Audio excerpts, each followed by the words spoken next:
US and European Union has sanctioned on Russia on oil import as well as in the gas sector as well. Since the start of the Russia-Ukraine war, various measures were taken by the Western world to curb the economic activity of Russia. Yes, initially it started with removing Russia from the banking system, that is SWIFT banking system, and everyone thought Russia will is bound to fail economically because they are out of the banking sector.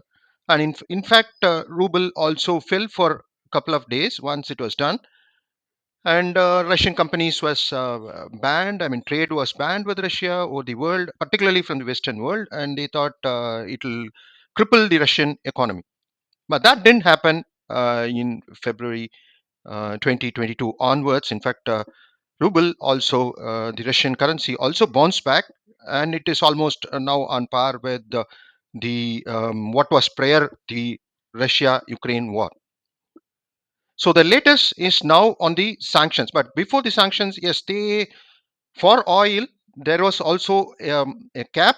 I mean, cap in the sense prevailing on the oil market. They said like you should any country who is buying the Russian oil should only buy it if it is below that cap. Think about $60 or said it should only buy below that limits, oil limits. So there was a kind of a sanction. Even that didn't work. And then there was also a kind of a pressure tactics with various countries, particularly with the China and India, to stop importing oil from Russia. But on the other hand, yes, both China and Russia has pointed out the various imports which European Union was doing. Even US was doing kind of an import on fertilizers and even uranium. And even when Putin and Trump, when they met each other, yes, Putin thanked Trump for the trade, which is in fact it was doing well as per Putin. The trade was there was an increase in trade between Russia and US after Trump came into picture. So we saw all that, but now the latest one is that is about the sanctions, that is stoppage of purchasing of oil and the LNG gas as well. So this is the latest news as of yesterday, that US hit stop Russian companies with sanctions, and European Union bans Russian LNG. And again, it is about 40%. They have slowly only reduced it, European Union. And they say they are planning to cut off by 2027. So that is what is said, because from 40%, the gas has come down to 20%. But having said that, yes, Putin is defiant after the Trump sanctions on the Russian oil companies. And he's of the opinion this could clearly impact the economic activities all over the world. So he's defiant. Putin is defiant. So, this gives you a big picture about the Russian biggest oil import prior Ukraine war.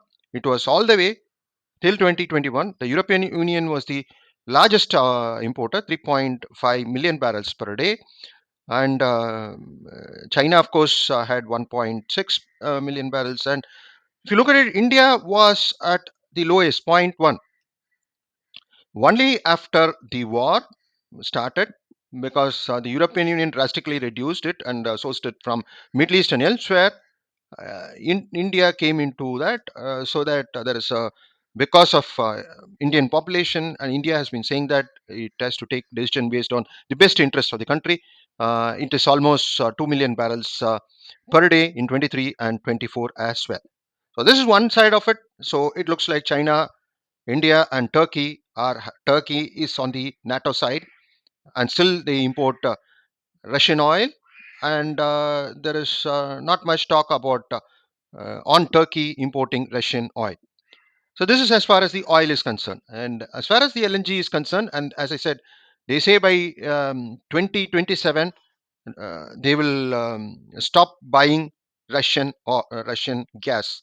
But till the time, I mean, when it is preached that India should stop, China should stop, and then, but no doubt now there is a discussion. It's a process. It's going to slowly evolve, and they will be stopping not only the LNG, even the oil import by China.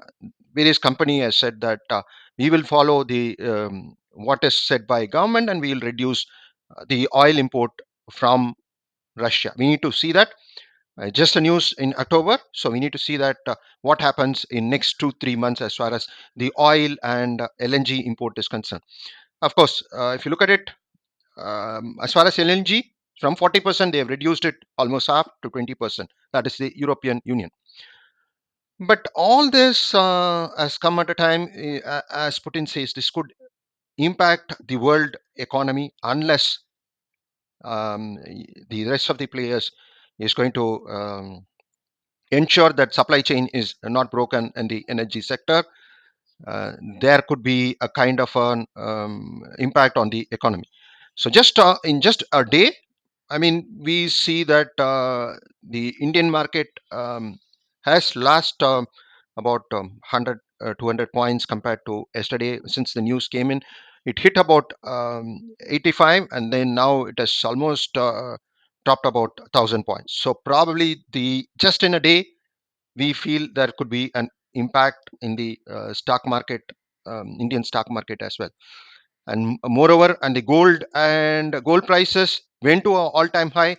It dropped suddenly. There was a drop yesterday, and that's about 23rd October. There was a drastic fall in the gold price, and now it is again slightly increased. Oil is already, they said it's about 5% increase in oil. So all this these commodities, gold, oil, could prices could go up, and stock market could probably get into a bearish trend. We are almost towards the year end. In the year end, naturally this happens. The stock market could fall, and added to this kind of sanctions on Russia could make it much more. These impacts to be more.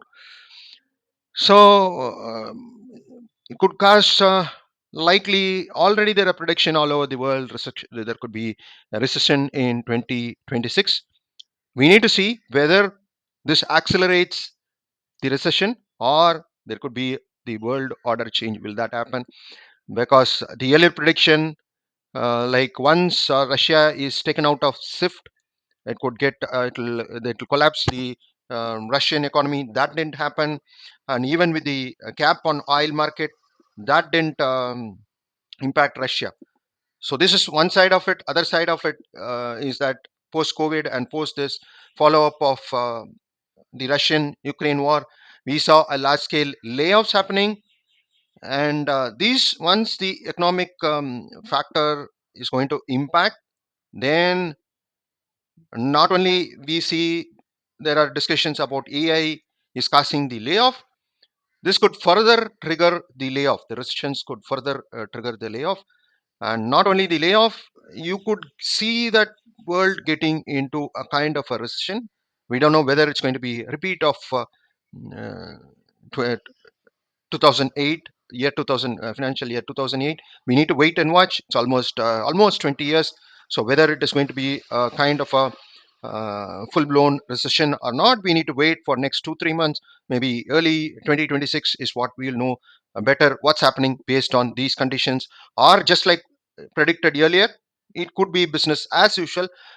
But if sanctions are taken seriously, and if there is a cutoff in the energy sector, then yes, unless there is an alternative, the supply chain is doesn't have any impact. If there is no impact, then it's fine. Otherwise, it could trigger a kind of a stalemate in the economic activity, or world can even slip into a recession. So let's wait and watch. Next 3 4 months is going to be a crucial one. So let's see what happens. Thanks and cheers.